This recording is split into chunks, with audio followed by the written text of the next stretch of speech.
Hello everyone, welcome back. Thank you so much for joining me. So today I'm doing a reaction video for you.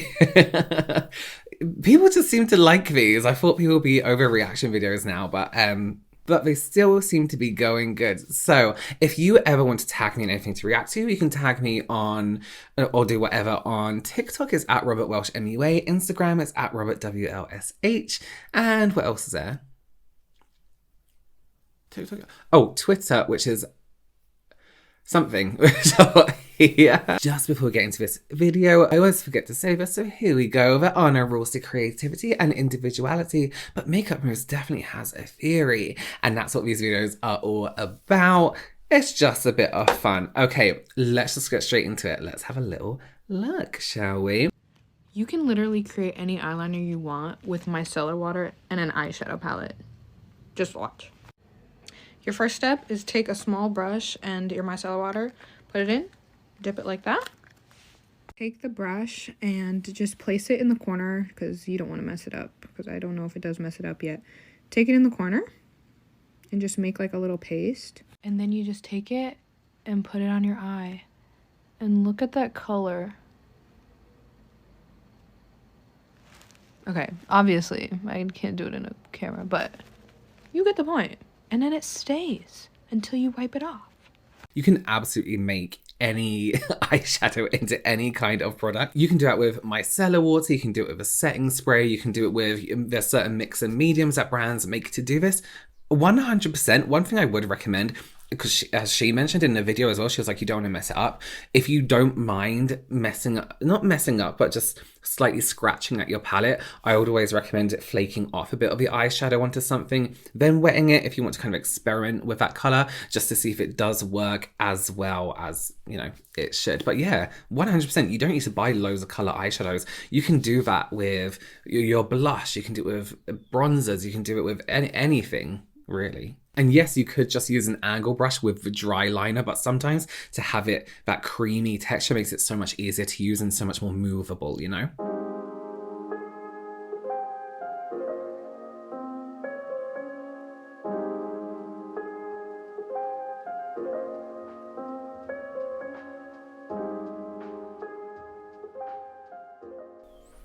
So this one actually makes sense. I think we've seen so many, like, lift your face like this, and then people they do this, don't they? They're like, oh, this is down, this is up. It's like, there's no difference. This one actually makes sense, because as I always say, when it comes to sculpting the face or trying to lift, you need two comparables. You need the dark to compare to the light, and the light to compare to the dark. So as we can see here, what they've done is they've done the dark shape, which is going to round off and lift, and then they've highlighted around it to accentuate that darkness, which of course works and gives you a little lift. And the fact that they kept it neutral to their skin tone, which anyone can do with whatever eyeshadows they have, is a really great way to lift that eye in a way that isn't obvious. It's like how we contour our cheeks when we lift, just doing it on your eyes. That's a really great tip. Yeah, I like that one. I like that one a lot.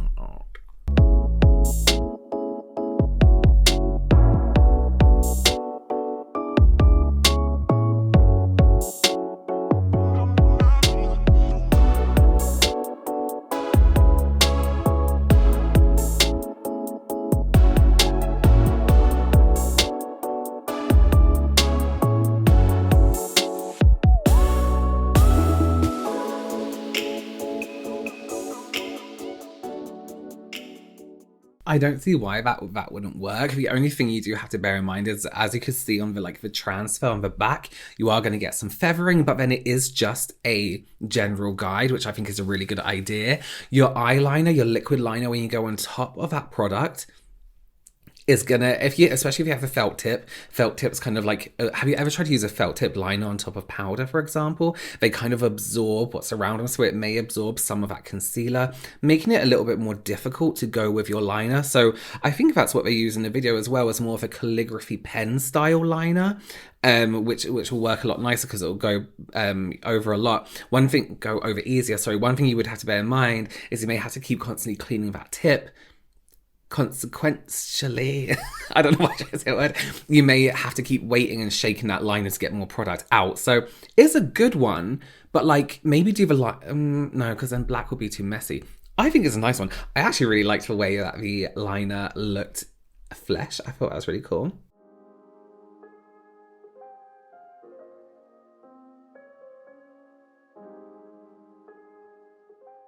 Okay, so many people sent me this. And here's okay, so there's been a few explanations about this. Not so much from this one. Of course, it's just a bit of fun. But there was one person I saw on TikTok and they were trying to like be like, yeah, no, it's a great idea. Like if you're traveling, all you have to do is put the wrap, we call it cling film here, on your face and then draw on top your concealer, highlighter, blush, everything like that, and then fold it up and take it with you. It means you don't have to take all your products with you. Which, I mean, in an ideal world, you wouldn't have to pack all your makeup products with you if you're going somewhere. Here's the deal if that was the case, right? If it wasn't just a bit of fun. And I'll tell you something after as well. Accuracy of positioning the lips, you're not going to get very accurate, especially if you're doing red. You want that crisp outline with red, or either you want it that bleed effect with it. So you still then have to take, whatever concealer with you. Contour, highlight, maybe not so bad, but here's the deal. You never know how much makeup you're going to need. And that to me just isn't enough. And if we're going with that kind of sense, then are we going to do the whole, foundation over the whole face? It's just, for me, it's accuracy. It's just not quite right. For those who don't know, me and my twin brother have a joint channel and we always kind of react and try 5-minute craft hacks because they're so shit. And we asked people once to make up their own 5-minute crafts, with the idea that it has to be terrible, like a really terrible hack, and then we would try it and see if it worked. Someone suggested we take like a dry sheet mask, with eyes and something like that, and draw makeup on them and then press it on just like this because it was such a bad idea. A bit of fun, yes. If people are genuinely thinking like, oh, I'm gonna, do this and take it around with me and take it on trips with me, it's probably not the best thing to do.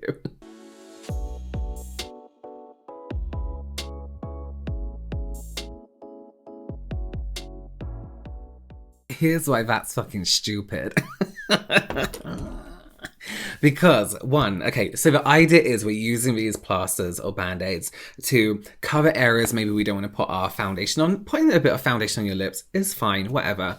On the brows, I understand. However, if we're going to cover them so much because of accuracy of application of product, right? Why would we then go in with a fluffy brush with unpredictable edges and then go over the edge of the brow? If you're going to do something and try and get a really precise application and a defined cut around that brow, you're going to want a brush, maybe something like, oh, I don't hit myself, something like this that has that precision to it. If you're going to just use a brush that's fluffy, how are you going to, you can definitely like be very gentle, but they're just doing this. You don't have a precision that way. So then what's the point in the whole first bit of covering those areas and trying not to get those areas? That does not make sense. If you want do that, but at the same time, those plasters were so big, you can just avoid the area and then go around with a brush. Such a waste of plasters, Here's what happens when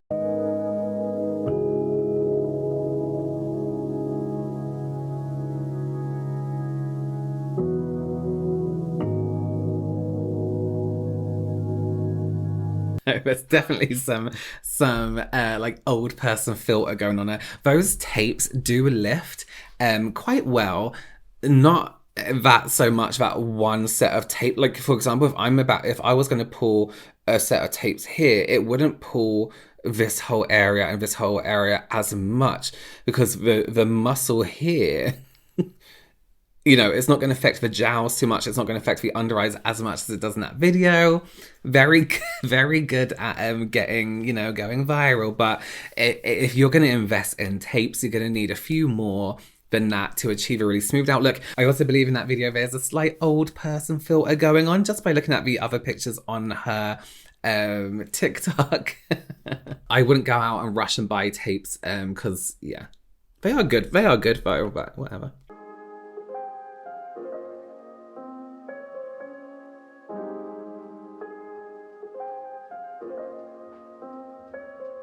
So this is one I've seen a lot, like constantly this like week online. I mean, to be honest with you, I don't really have anything against that. My one thing would be, although it just looks like lines, that's a lot of concealer in those one areas. For example, around the lips, you don't need that. Trying to blend that out and keep that precision, you're gonna have to go around like this and try and keep that precision. If I'm going around the lips to sculpt and define after I've done a lip color, before you can just buff it on. After I've done lip color, I'll go around very, very lightly with a very thin brush and then have to buff that out. It's fine. I just, again, for the areas where it's going, for example, under the eyes, a bit much concealer to blend out. Same down the sides up. It's just one of these things where somebody drew on their face and everyone was like, wow. I think that's all I have this week anyway. Well, thank you so much for joining me. Like I said, go ahead and tag me in any weird hacks, good hacks, shit hacks you see. Please do consider subscribing and liking this video, and I will see you very, very soon. Bye.